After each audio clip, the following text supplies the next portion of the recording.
Fade bank financial services इस company का IPO आने वाला है जो कि 22 नवंबर से लेकर 24 नवंबर के बीच में खुला हुआ रहेगा और प्राइस रखा गया 140 रुपीज़ पर शेयर और 107 का लॉट साइज है। तो यहाँ पे आपको लगभग 15,000 रुपये 14,980 रुपीज़ की जरूरत पड़ने वाली है, जो कि लगभग 15,000 रुपये के आसपास है। अब यहाँ पे इस आईपीओ के आने के बाद में जो प्रमोटर्स हैं इस कंपनी के, उनके पास में जो होल्डिंग रह जाने वाली है वो 62% के आसपास में रह जाने वाली है। इसका जो मेन प्रमोटर है वो है फेडरल बैंक, ठीक है, जिसको हम सब जानते हैं फेडरल बैंक, अपने जो एक फुल फ्लेज बैंक है। और ये जो कंपनी है, ये जो फेड बैंक ये नाम से, ये एनबीएफसी है। सो भी इसका काम है सिर्फ बैंक से रिलेटेड है, बट ये डिपॉजिट ले नहीं सकती है, लोन पे पैसे दे सकती है। इसका बस इतना सा ही फ़र्क है बैंक और इसमें कि ये सिर्फ लोन पर पैसे दे सकती है और बैंक्स जो होती हैं वो लोन डिपॉजिट भी ले सकती हैं कस्टमर्स से, लोगों से, चाहे वो कितने भी खाते में रुपए जमा करवा सकते हैं अपने। बट ये खाते वाते नहीं रखती है, ये सिर्फ लोन देती है। ठीक है, यहाँ पर अब इसके बारे में और डिटेल में जाने से पहले हम लोग थोड़ा सा एक पहले बेसिक क्वेरी देख लेते हैं अपने भाइयों की। जो पहली क्वेरी थी वो एक कंपनी है जो कि एक एसएमई कंपनी जिसका अभी थोड़े दिन पहले आईपीओ आया था, उसका नाम है कैनारिस ऑटोमेशंस। सो ये कंपनी किस तरीके से काम करती है पहले तो इसको देख लेते हैं। ये आईटी कंपनी जो कि आईटी सॉल्यूशंस प्रोवाइड करती है, जो कि बिजनेसेस आज के दिन ऑटोनोमस तरीके से चल रहे हैं उनको ऑटोमेटिक तरीके से चलाती है। सॉरी, ऑटोनोमस मतलब कि ये समझ लीजिए कि मैनुअल तरीके से चलते हैं, ऑटोनोमस नहीं, मैनुअल तरीके से उनको ऑटोमेटिक तरीके से चलाने का काम करती है। जैसे कि कोई मैनुअल बिजनेस चल रहा है, कोई रेस्टोरेंट वाला है उसको अपने बिजनेस को डिजिटाइज करना है, या फिर कोई दूसरा ऑफिस वर्क वाला है जिसको अपने को पूरे के पूरे ऑफिस को डिजिटल तरीके में जाना है, तो ये कंपनी उन बिजनेसेस को, उन कस्टमर्स को सॉल्यूशंस प्रोवाइड करती है। साथ में इसका एक सेक्टर और है, सेगमेंट और है जिसमें काम करती है, जिसमें ये जो वाटर ट्रीटमेंट होता है, जो वाटर के जो सॉल्यूशंस होते हैं, वाटर को जो मैनेजमेंट करने का जो सॉल्यूशंस होता है, उनको डिजिटाइजेशन की तरफ लेके जाने का काम करती है, कि वो जितना ऑटोमेटिक हो सके उतना अच्छा है, ताकि ज़्यादा से ज़्यादा जो वाटर है उसका यूसेज अच्छे से हो सके। जैसे कि हम लोग इरिगेशन के अंदर में देखते हैं कि जो जैसे बड़े-बड़े खेत होते हैं, वहाँ पे लाइनें एक बार बिछा दी, तो अब वही उसको पूरी की पूरी वाटर सप्लाई को एक ही कंट्रोल पॉइंट से कंट्रोल किया जा सकता है। इनफैक्ट उसको इतनी तरीके से डिजिटाइज़ेशन कर देगा कि वहाँ पे जाने की भी ज़रूरत नहीं है, दूसरी जगह से बैठ के ही इंटरनेट के थ्रू उसको कंट्रोल किया जा सके।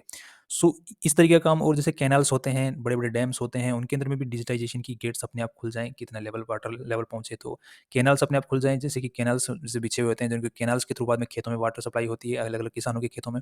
तो वो अपने ऑटोमेटिक तरीके से होता है। तो ये एक वाटर मैनेजमेंट सॉल्यूशंस होता है कि जिसका आगे फ्यूचर बहुत ही बड़ा है। और आज के दिन अगर आईटी सेगमेंट का भी देखा जाए तो फ्यूचर काफ़ी बड़ा है। बट इसका जो ये वाटर मैनेजमेंट वाला जो सॉल्यूशंस वाला जो पार्ट है सिस्टम, इसके जो बिज़नेस का, ये बहुत बड़ा सेगमेंट बन सकता है फ्यूचर में चल के।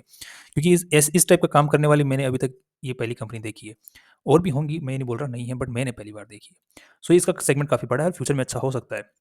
इसी के साथ में अगर हम लोग देखते हैं कि इसके सेल्स जो है किस तरीके से बढ़ रहे हैं, तो सेल्स पिछले साल के मुकाबले इस साल सेल्स ज़्यादा अच्छे तरीके से बढ़ी नहीं है। हाफ ईयरली की बात करते हैं तो। ईयरली की अगर बात करते हैं तो यहाँ पे जो सेल है वो बहुत अच्छे खासे तरीके से बढ़ी हुई है 23 तक। उसके बाद में अभी जो रिसेंट डेटा आया उसके अकॉर्डिंग यहाँ पे अच्छी रिजल्ट देखने को नहीं मिल रहा है। क्यों नहीं मिल रहा है? देख आप अगर ढंग से देख पाएँगे, सो पिछले साल का जो पूरे साल का जो 74 का सेल हुआ है, यहाँ पे हाफ ईयरली जो सेल हुआ है वो रेवेन्यू जनरेट हुआ है वो 31 करोड़ का ही हुआ है। तो यहाँ पे अगर इसको डबल भी कर देते हैं तो 60 करोड़ के आस-पास ही रेवेन्यू पहुँचता है, जो कि पिछले साल के सेल के मुकाबले बहुत कम है। और यहाँ पे नेट प्रॉफिट्स को अगर हम लोग देख पाते हैं तो प्रॉफिट आफ्टर टैक्स जो बन रहा है वो बन रहा है 8 करोड़ के आस-पास में, और यहाँ पे जो है 7 करोड़ के आस-पास में ही बन पा रहा है अगर इसको डबल कर देते हैं। सॉरी, 7 करोड़ भी नहीं, लगभग साढ़े 5-6 करोड़ के आसपास में। जो कि एक नेगेटिव पॉइंट है, जो कि बिज़नेस कंपनी का बिज़नेस बढ़ नहीं रहा है। आईपीओ के आने लग रहा है कि आईपीओ में लेके आने के लिए कंपनी ने हो सकता है मैनिपुलेशंस किए हों अपने, मतलब उधारी पे ज़्यादा से ज़्यादा माल निकालने की कोशिश की हो। तो यहाँ पर अगर उस चीज़ का भी पता करते हैं तो बैलेंस शीट के अंदर हम चलते हैं, तो यहाँ पे अदर एसेट्स की फॉर्म में अगर हम लोग देखते हैं, तो ट्रेड रिसीवेबल्स में अगर आप लोग देख पाएँगे तो पूरी बैलेंस शीट का 40 मतलब लगभग आप देख पाएँगे 60 से भी परसेंट से भी ज़्यादा ट्रेड रिसीवेबल्स में पड़ा हुआ है। तो ये एक नेगेटिव इंडिकेशन है इस बिज़नेस के लिए, इस कंपनी के लिए बहुत ही ज़्यादा बड़ा नेगेटिव इंडिकेशन है कि कंपनी माल तो बेच पा रही है बट पैसा नहीं आ रहा है, और नई सेल करने के लिए, नया रेवेन्यू जनरेट करने के लिए, नए प्रोजेक्ट्स लेने के लिए कंपनी को उधारी पे पैसों की उठाने की ज़रूरत पड़ रही है, क्योंकि पुराना वाला रिकवर हो नहीं रहा है।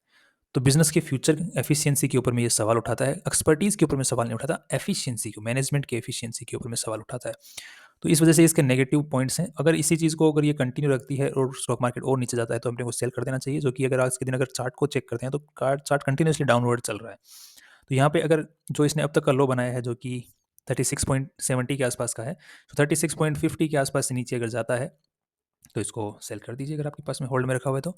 और वापस अगर रीबाइंग भी आप लोग इसके अंदर कर सकते हैं कि अगर ये इसने देखो मल्टीपल रेजिस्टेंसेस इस लेवल के ऊपर में दिखाए हैं, जो कि है आई 46.50 के आसपास में। अगर 46.50 को क्रॉस करके ये सस्टेन कर जाता है और वापस फिर उसकी हाई को तोड़ता है, तो फिर हम इसके अंदर रीबाइंग भी बना सकते हैं।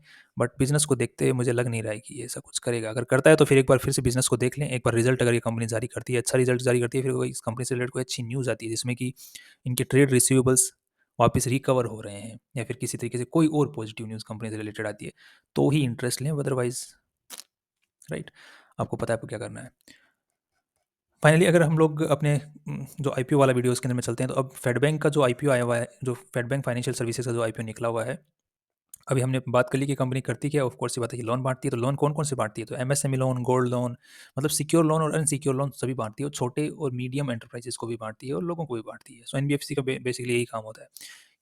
ठीक है, तो अब यहाँ पे चलते हैं कि इस आज के दिन अगर देखा जाए तो कंपनी के जो सिक्योर्ड जो लोन्स हैं वो ज़्यादा हैं अनसिक्योर्ड लोन्स के मुकाबले, जो कि एक अच्छा पॉजिटिव पॉइंट है। दूसरा, गोल्ड लोन को भी हम सिक्योर्ड लोन की तरफ ही मानते हैं, जो कि इसका आज के दिन 32% का जितना भी लोन का एयूएम है, मतलब जितना भी इन्होंने लोन बाँटा उसका 32% गोल्ड लोन में बाँटा हुआ है। Positive point again. अब यहाँ पे इस कंपनी के लिए एक जो अच्छी बात है, जो इसका प्रमोटर है वो एक बैंक है, फेडरल बैंक, तो उसके पास में ऑलरेडी कस्टमर्स हैं, तो इसके उनके पास में कस्टमर बेस ऑलरेडी है, जिसकी वजह से इनका जो एयूएम है, जो लोन बढ़ता है, वो ऑटोमेटिकली बढ़ता जाता है। तो ये काफ़ी अच्छा पॉजिटिव पॉइंट है। बट इसी के साथ में इसको हम कंपेयर करके देखेंगे, जो अभी रिसेंटली ऐसा ही एक सेम आईपीओ पहले भी आया था, बट उसके पास में कोई माई-बाप नहीं था। माई-बाप का मतलब गॉडफ़ादर नहीं था, जिसकी जिसके ऊपर डिपेंडेंट वो रख सकते थे। उसका नाम था एसबीएफसी बैंक। उसके साथ में इसको कंपेयर करके हम लोग देखेंगे। अब यहाँ पे इसके काफ़ी सारे पॉजिटिव पॉइंट्स हैं, काफ़ी सारे नेगेटिव पॉइंट्स हैं, उनकी भी हम साथ में ही बात कर लेते हैं। उसी के साथ में हम लोग कंपैरिज़न भी करेंगे। सो जो पहला पॉजिटिव पॉइंट है वो है फेडरल बैंक, जो हमने बात किया अभी। सेकंड जो पॉजिटिव पॉइंट है वो इसका पी और पीबी रेशियो। तो पी-पीबी रेशियो को हम लोग एक बार कंपेयर करके देख लेते हैं, जो कि अगर ये आज के दिन रिसेंट डेटा के अकॉर्डिंग 180 करोड़ का रेवेन्यू इसने, मतलब सॉरी प्रॉफिट्स इसने कमाया है, और कंपनी इस आईपीओ की तरफ अपनी वैल्यू लगा रही है 5,166 करोड़ रुपए। दैट इज़, अब इसी को अगर हम लोग इससे डिवाइड कर देते हैं 180 करोड़ से, तो लगभग जो अपने पास में डेटा आता है वो आता है 80 28 का, मतलब 28-29 के आसपास का आता है। सो पी रेशियो आ गया 28-29। सो इसी को अगर हम कंपेयर करके देखते हैं एसबीएफसी बैंक के पास में, तो लगभग आधा है एसबीएफसी बैंक से। अगर आप एक चीज़ का ध्यान देंगे तो एसपीएफसी फाइनेंस का जो आईपीओ था वो काफ़ी नीचे, मतलब इश्यू प्राइस आया था। उसके बाद वो काफ़ी ज़्यादा भयंकर तरीके से ऊपर भागा था, मतलब ऊपर ही खुला था। उसके बाद में फिर नीचे गया थोड़े से रीटेस्टिंग के लिए, फिर वापस ऊपर की तरफ आया है। सो ये एक अच्छा बैंक लग रहा है एसपीएफसी बैंक भी। अब इसी के साथ में हम लोग तो इस एसपीएफसी बैंक को जो इस अभी रिसेंटली आईपीओ आया था लगभग जुलाई के आसपास में, उसके बाद में इसको मार्केट ने अच्छी खासी वैल्यू दी है, जो कि कितनी है, 10,000 करोड़ के आसपास की। और जो अपना जो आईपीओ है वो आ रहा है 5,000 करोड़ के ऊपर में ही। यहाँ पे कुछ अगर हमको कोई इश्यू नज़र नहीं आता है, तो अपना जो ये नई बैंक है ये भी उसी के आसपास में मार्केट इसको वैल्यू दे सकता है। अब दूसरी चीज़ हम लोग देखते हैं पीबी रेशियो। तो पीबी रेशियो इस आईपीओ के थ्रू कंपनी जो है पैसे उठा रही है। तो यहाँ पे लगभग 1100 करोड़ रुपए कंपनी उठाना चाह रही है, जिसके बदले 600 करोड़ रुपए कंपनी के पास में जाने वाले हैं। बाकी 492 करोड़ रुपीज़ किसके पास जा रहे हैं? कंपनी के मेन इन्वेस्टर हैं वो बेच रहे हैं शेयर्स यहाँ पर इस आईपीओ के थ्रू। और साथ में ही कंपनी का जो प्रमोटर है फेडरल बैंक, वो भी बेच रहा है। सो दोनों ही बेच रहे हैं काइंड ऑफ। सो ये एक नेगेटिव पॉइंट है, और कंपनी का मेन इन्वेस्टर बहुत ज़्यादा शेयर्स बेच रहा है। तो उनको लग रहा है कि ये ऑलरेडी प्राइस काफ़ी ज़्यादा है, बहुत ऊपर प्राइस है, तो इसका फ़ायदा उठाना चाहिए। तो ये एक नेगेटिव पॉइंट है कंपनी के लिए। अब यहाँ पे 600 करोड़ कंपनी के पास में जाने वाले हैं, सो यहाँ पे इनका जो पीबी रेशियो है वो सुधर जाएगा, सो कि नेटवर्थ है वो सुधर जाएगा। सो यहाँ पे अगर हम लोग देखते हैं तो 1355 करोड़ का आज के दिन में नेटवर्थ है, ये 600 करोड़ रुपए इसमें ऐड हो जाएंगे, तो इसका जो नेटवर्थ होगा वो 2000 करोड़ के आसपास में चला जाएगा। सो हम लोग मान लेते हैं 1900 करोड़ के आसपास में बन कर जाएगा, क्योंकि चार्जेस वार्जेस सब कुछ निकालने को, क्योंकि आईपीओ लेके आने में कंपनी को खर्चा भी होता है, तो खर्चा भी निकाल देते हैं। सो 1900 करोड़ का आईपीओ, मतलब वो जो नेटवर्थ है वो बच जाएगी। 1900 करोड़ को हम लोग 5000 के साथ में कंपेयर करके देखते हैं, तो ये लगभग 2.6 के आसपास में कहीं पर आता है। सो 2.6 का अगर हम लोग कंपेयर करते हैं यहाँ पे 3.72, तो अगेन पीबी रेशियो भी अच्छा है। सो हम पीबी रेशियो के बेसिस पर बोल सकते हैं कि हाँ, कंपनी डेफिनेटली अच्छी है, लग रही है कमाई अच्छी कर रही है, जिस हिसाब से हमसे वैल्यू मांगी है उसके हिसाब से, और मार्केट ने जो पहले दूसरे कॉम्पिटिटर्स को वैल्यू दे रखी है उसके हिसाब से।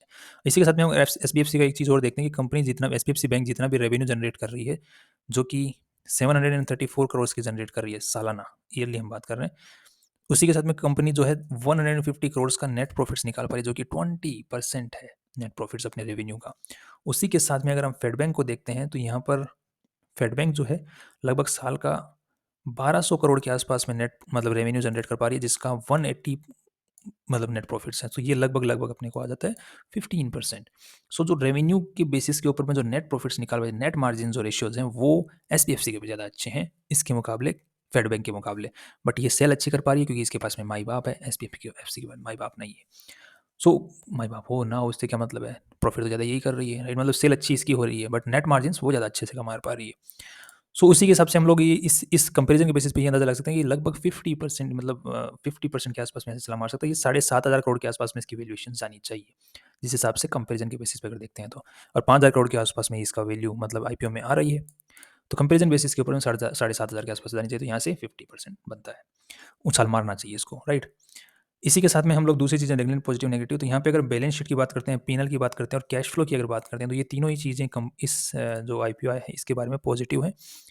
यहाँ पर अगर हम लोग इसकी जो ओवरऑल बैलेंस शीट देखते हैं, तो बैलेंस शीट के अंदर में हम लोग देख पाएंगे कि इसका जो लोन है वो अच्छा खासा बढ़ रहा है और बढ़ भी रहा है। बट यहाँ पर एक नेगेटिव अगेन यहाँ पे देखने को मिलता है बैलेंस शीट के अंदर में, कि पिछले साल के मुकाबले जो लोन बढ़ा है, मतलब वो ज़्यादा बढ़ा है। इस मतलब 2020 से 23 के बीच में जो लोन बढ़ा है वो बहुत अच्छे तरीके से बढ़ा है, मतलब बहुत ज़्यादा बढ़ा है। बट जो अभी ये 6 महीने में जो लोन है वो पिछले साल के मुकाबले इतना ज़्यादा गति से नहीं बढ़ा है। अब वो क्यों नहीं बढ़ा है? शायद हो सकता है आईपीओ लेके आने के लिए उन्होंने बहुत अच्छे खासे मेहनत की होगी, उसके बाद में आईपीओ तो आ ही गया अब। हो सकता है कुछ भी रीज़न हो सकते हैं, ठीक है। अब यहाँ पे चलो ये तो होगी बैलेंस शीट, मतलब लोन के बढ़ने की बातें। बाकी बैलेंस शीट में अपने को कुछ ज़्यादा इशू यहाँ पे दिख नहीं रहा है, नॉर्मली बैलेंस शीट है, अच्छी बैलेंस शीट है। और कैश फ्लो की अगर बात करें, तो कैश फ्लो में अगर लोन्स अच्छे खासे बढ़ रहे हैं तो ये भी कैश फ्लो भी अच्छा है। और पीएनएल स्टेटमेंट तो ठीक है, अपने जो बात करी ली वही सेम पीएनएल स्टेटमेंट है, सो उसमें भी कहीं इशू यहाँ पर नज़र नहीं आ रहा है। सो तीनों ही पॉजिटिव हैं ये तीनों ही चीज़ें। नेक्स्ट जो नेगेटिव हमको देखने को मिलता है नेगेटिव के अंदर में, वो है एक तो इसकी जो कंपनी के रिगार्डिंग जो रेटिंग दे रही है रेटिंग एजेंसीज ने, वो इतनी दूसरी कंपनीज के मुकाबले इतनी अच्छी नहीं है, वे फिर उनके आसपास में ही है। जैसे हम एसबीएफसी के साथ में कंपेयर करके देख रहे हैं, यहाँ पे जो केयर की रेटिंग है वो ए दे रखी है, ए नेगेटिव, मतलब ये नेगेटिव बस अभी सुधर रही है। तो अगर हम लोग देखते हैं कि पिछले साल के मुकाबले इस जो क्वार्टर जो रेटिंग दी है वो सुधारी है। इसी के साथ में अगर हम लोग एसबीएफसी की देखते हैं तो वो भी ए नेगेटिव में है, जो कि इसके मुकाबले अगेन थोड़ी अच्छी नज़र आ रही है। बट इसी के साथ में थोड़ा सा और नीचे चलते हैं तो क्रिसिल की भी रेटिंग है। क्रिसिल की भी रेटिंग है, तो उन्होंने एसबीएफसी बैंक को जो रेटिंग दे रखी है वो स्टेबल की दे रखी है। इंडिया रेटिंग ने इसको इसको भी स्टेबल की दे रखी है, इसको अच्छी दे रखी है एसबीएफसी को। तो अलग अलग रेटिंग एजेंसी ने अपने हिसाब से रेटिंग्स दे रखी है, जो कि हम लोग ज़्यादा ना तो नेगेटिव मान सकते हैं ना ज़्यादा पॉजिटिव मान सकते हैं, क्योंकि सबसे स्टेबल जो रेटिंग होती है वो ट्रिपल ए होती है। उसके बाद में ए नेगेटिव वो भी ठीक ही मानी जाती है, इतनी बुरी भी नहीं मानी जाती, बट इतनी पूरी अच्छी भी नहीं मानी जाती। सेकंड जो नेक्स्ट अपने को देखना वो है एनपीए। अगर हम लोग एसबीएफसी के साथ में कंपेयर करके देखते हैं तो एसबीएफसी के जो एनपीएज होते हैं, जो नेट एनपीए परसेंटेज है, अगर आप लोग यहाँ पे देख पाएंगे, वो एसबीएफसी के सुधरे हैं पिछले साल के मुकाबले, बट इसके जो हैं वो खराब हुए हैं पिछले साल के मुकाबले। सो ये एक नेगेटिव पॉइंट है कि आप लोग लोन तो बांट रहे हो बट लोन को रिकवर नहीं कर पा रहे हैं, बस धड़ाधड़ बांट रहे हो। तो ये एक नेगेटिव पॉइंट है और बहुत बड़ा नेगेटिव पॉइंट है, क्योंकि इसका मेन जो रिस्क है वो एनपीए ही है इस पूरे बिजनेस का। अगर वो बढ़ता है तो पूरे रिस्क के ऊपर ही आँच आती है, मतलब पूरे बिजनेस पर ही आँच आती है। बाकी अभी भी इतना बुरा नहीं है, एनपीए 1.75% है, सो इतना बुरा नहीं है, बट अगले अगर इससे बुरा हो जाता है तो फिर दिक्कत है। और जितना कम हो नेगेटिव, मतलब माइनस में, सॉरी जीरो से, मतलब 1 से नीचे हो, 1 से 0 के बीच में एनपीए रहे तो ज़्यादा बेटर माना जाता है। नेक्स्ट अगर हम लोग यहाँ पे देख लेते हैं कि कंपनी की जीएमपी जो है, जीएमपी कहाँ चल रहा है। सो अगर यहाँ पे इसको जीएमपी जो है 3.5 से 7% के आसपास पॉजिटिव में चल रहा है, तो ज़्यादा लिस्टिंग गेंस की उम्मीदें यहाँ पर नहीं है। सो यहाँ पे जीएमपी भी नेगेटिव है। सो जीएमपी का मतलब है कि लोग इसके स्टॉक्स के जो प्राइसेस हैं वो इससे जो इश्यू प्राइस है इससे ज़्यादा देने को तैयार हैं कि नहीं है, राइट। एक तो हमको शेयर बाजार में ऑलरेडी दे रहा है कि कितने का शेयर मिल रहा है, 160 रुपये के आसपास में मिल रहा है इसका, जिसको हम आईपीओ में देख पा रहे हैं, 140 रुपये का शेयर मिल रहा है। अगर ऑलरेडी लोग 140 रुपये से ज़्यादा रुपये देने को तैयार हैं इसी के शेयर के, तो फिर जीएमपी बढ़ता हुआ मिलता है। अगर उसके रुपये ज़्यादा देने को नहीं तैयार हैं तो जीएमपी बढ़ा हुआ नहीं मिलता, तो इस शेयर के ज़्यादा देने को तैयार नहीं है। अगर हम टाटा टेक्नोलॉजीज़ की बात करते हैं तो वहाँ पर जीएमपी प्राइस बहुत अच्छे से ऊपर चल रहा है, लगभग 60-70% के आसपास पॉजिटिव में चल रहा है, मतलब लोग डबल पैसे देने तक को तैयार हैं वहाँ पर, उसी आईपीओ के, यहाँ पे नहीं है। सो ये जीएमपी का असर है, तो ये नेगेटिव पॉइंट है। रिटर्न ऑन नेटवर्थ थोड़ा सा नेगेटिव पॉइंट है, अगेन कहाँ से, किसका अगर देख लेते हैं यहाँ पर। सो यहाँ पर कंपनी का जो नेटवर्थ है आज के दिन, उसके ऊपर जो रिटर्न जनरेट कर पा रहा है वो 14% के आसपास में जनरेट कर पा रहा है। सो अगर यही रिटर्न ऑन नेटवर्थ बना रहता है कंपनी का फ्यूचर के अंदर में, इसी तरीके से सेल अगर अच्छी बढ़ती रहती है, तो कंपनी ने जो वैल्यू मांगी है उसको उस तक पहुँचने के लिए कंपनी को कितने टाइम का वक्त लगेगा, 6 से 7 साल का वक्त लग सकता है। तो ये एक नेगेटिव पॉइंट है जिस वजह से कंपनी का जीएमपी भी इतना अच्छा नहीं चल रहा है, इसी नेगेटिव पॉइंट की वजह से मेनली। नेक्स्ट ओएफएस जो है बाकी ठीक है, ओएफएस की तो हमने ऑलरेडी बात कर ली। सो यही इसके नेगेटिव पॉइंट्स है। तो फाइनली हमारा यही मतलब जो है फाइनल जो व्यू रहेगा यही रहेगा कि कंपनी का जो स्टॉक, कंपनी जो है ये अच्छी है और इसके पास में ऑलरेडी एक माई बाप है, बट आज के दिन इसने पूरा का पूरा वैल्यू लगाने की कोशिश की है जितनी लगा सकते थे, जो कि आईपीओ लेके आए हैं मर्चेंट बैंकर्स। सो उन्होंने जितनी आईपीओ वैल्यू लगा सकते थे उतनी लगाई है, फुल जोर लगा के। और उसके बाद में और ऊपर जगह छोड़ी है, बट छोड़ी तो है थोड़ी बहुत, क्योंकि ऑलरेडी मार्केट में जो दूसरी कॉम्पिटिशन्स वाली कंपनियां उनको अच्छी वैल्यू दे रखी है, तो उस बेसिस के ऊपर हम लोगों को लगता है कि माई बाप एक तो बेसिस के ऊपर, दूसरा एसबीएफसी फाइनेंस के साथ में कंपेरिजन के बेसिस के ऊपर में हम लोग ये मान सकते हैं कि लगभग लगभग 20% तो जाने की उम्मीद बनती है। ठीक है। इससे ऊपर तो फिर थोड़ा फिर डाउन आके ऊपर जाए तो लॉन्ग टर्म के हिसाब से फिर देख सकते हैं, बाकी शॉर्ट टर्म के हिसाब से देखना ठीक नहीं है। बाकी एक आईपीओ स्ट्रेटजी ऑलरेडी आपको डिस्क्रिप्शन में मिल जाएगी, उसकी बेसिस के थ्रू भी आप लोग काम कर सकते हैं। Finally that's all from our side and see you tomorrow.